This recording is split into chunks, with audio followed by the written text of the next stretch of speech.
ನೀರು ತಗೊಂಡು ಸಾಲಿಗ್ರಾಮದ ಮೇಲೆ ಹಾಕಿ ಒಂದೇ ಒಂದಳ ತುಳಸಿ ಇಟ್ಟು ನನ್ನ ಯೋಗ್ಯತೆ ಇಷ್ಟೇ ಅಂತ ಹೇಳಿ ದೇವರಿಗೆ ನಮಸ್ಕಾರ ಮಾಡಿದ್ರೆ ದೇವರು ಹಿರಿ ಹಿರಿ ಹಿರಿ ಹಿಗ್ಗು ಬಿಡ್ತಾನ. ಅಂತೂ ಇವನು ನನ್ನ ಪೂಜೆ ಮಾಡಿಬಿಟ್ಟ, ತುಳಸಿ ಇಟ್ಟುಬಿಟ್ಟ.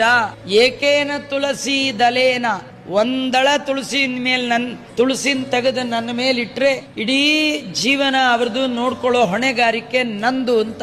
ನೀವು ಎಲ್ಲೆಲ್ಲೋ ದುಡ್ಡಿಟ್ಟು ಇನ್ಶೂರೆನ್ಸ್ ಮಾಡಿಸಿದೀನಿ, ಏನ್ ಯೋಚನೆ ಇಲ್ಲ ಅನ್ಕೋಬೇಡಿ. ದೇವರನ್ನ ಮುಟ್ಟಿ ಅವನೇ ಅಂತಾನೆ, ಅನನ್ಯಾಶ್ಚಿಂತಯಂತೋ ಮಾಂ ಯೇ ಜನಾಃ ಪರ್ಯುಪಾಸತೆ ತೇಷಾಂ ನಿತ್ಯಾಭಿಯುಕ್ತಾನಾಂ ಯೋಗಕ್ಷೇಮಂ ವಹಾಮ್ಯಹಂ. ಅವರ ಯೋಗ ಅಂದ್ರೆ ಅಪ್ರಾಪ್ತಸ್ಯ ಪ್ರಾಪ್ತಿ. ನಿಮ್ಗೆ ಜೀವನದಲ್ಲಿ ಏನ್ ಬರಬೇಕು ಅಂತಿದೆ ಅದು ಇಮ್ಮಿಡಿಯೇಟ್ ರಿಲೀಸ್ ಆಗುವ ಹಾಗೆ ನಾನು ನೋಡ್ಕೊಳ್ತೇನೆ. ಕ್ಷೇಮ ಅಂದ್ರೆ ಪ್ರಾಪ್ತಸ್ಯ ಪರಿರಕ್ಷಣಂ.